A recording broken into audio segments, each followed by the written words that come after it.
Long before it was an empire, Rome began as a small collection of mud brick huts clustered on the 7 hills overlooking the Tiber River in central Italy. The legendary founder Romulus stood upon the Palatine Hill, watching the river, destined to lay the foundations of a city that would eventually govern millions. Centuries later, the Romans overthrew their kings to establish a republic. The Roman Forum became a bustling center of politics, where senators debated the fate of the nation. Following the grueling Punic Wars against Carthage, Rome expanded its reach, transforming from a local power into the dominant force of the entire Mediterranean basin. But internal strife soon threatened the Republic. Julius Caesar, a brilliant and ambitious general, led his loyal legions across the Rubicon, defying the Senate and sparking war. Civil war erupted in the streets of Rome. The once stable republic descended into chaos as rival factions fought for control of the world's most powerful city. Caesar emerged victorious, declaring himself dictator for life. His sharp features and laurel wreath came to symbolize a new, singular authority over the Roman state. His rule was short-lived. In a desperate attempt to save the Republic, a group of senators assassinated Caesar on the Ides of March, leaving Rome in shock. From the ashes of the civil wars, Caesar's heir, Augustus, rose to power. He defeated his rivals and finally brought peace to the fractured Roman world.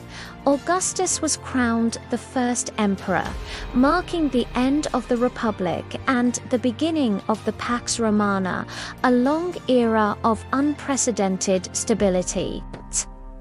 During this golden age, trade flourished. Markets were filled with exotic goods from across the globe, and Roman merchants grew wealthy under the emperor's peace. The seas were cleared of pirates, allowing grain ships to travel safely from Egypt to Italy, feeding the growing population of the Eternal City. An immense network of stone roads was constructed, linking the furthest provinces. Legions marched effortlessly across Europe, maintaining order and spreading Roman culture everywhere. By the reign of Trajan, the empire reached its maximum extent. It was a massive civilization stretching from the rainy hills of Britain to the deserts of Mesopotamia. At the heart of it all was the Colosseum. This architectural marvel hosted grand celebrations and brutal games that entertained the citizens of the empire's capital. Inside, the roar of 50,000 spectators filled the air as gladiators fought for glory, showcasing the power and the ruthless spectacle of Roman society. Daily life for the wealthy involved leisure at public baths, where citizens gathered to discuss business, politics, and philosophy in beautiful, heated halls. Meanwhile, the Circus Maximus hosted thrilling chariot races, the most popular sport in Rome, where brave drivers risked everything for fame and fortune. As the empire aged, a new faith began to spread. Initially, Christians met in secret catacombs, avoiding persecution while their message of hope quietly grew.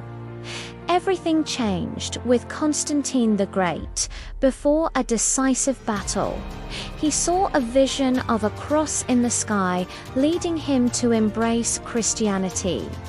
By signing the Edict of Milan, Constantine ended the persecution of Christians, forever altering the cultural and religious landscape of the Roman world.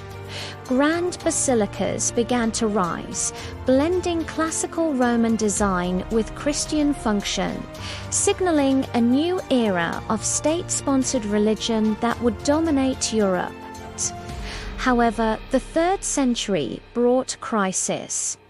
Economic distress, inflation, and devastating plagues began to weaken the foundations of the once mighty empire. The borders were no longer secure. Germanic tribes, pushed by migration and opportunity, began to press against the Roman frontiers with increasing force. Emperor Diocletian attempted to save the state by dividing the empire into East and West, recognizing that one man could no longer govern it all. In 410 AD, the unthinkable happened. The Visigoths breached the walls of Rome, sacking the city and shattering the myth of Roman invincibility.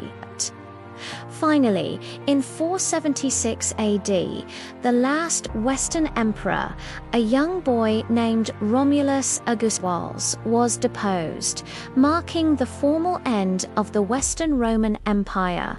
Yet, the flame of Rome continued in the east. Constantinople, with its golden domes, became the new center of a surviving Byzantine empire for another millennium. Rome's legacy is all around us today. The Latin language evolved into the Romance languages and heavily influenced English and the world's scientific terminology. Their architectural genius, especially the arch and the dome, became the blueprint for modern buildings. From cathedrals to government capitals worldwide. Perhaps most importantly, the Roman Senate and their concepts of citizenship and law served as a foundational inspiration for modern democracies across the globe. Though the empire fell, the glory of Rome lives on, etched in stone and woven into the very fabric of our modern civilization.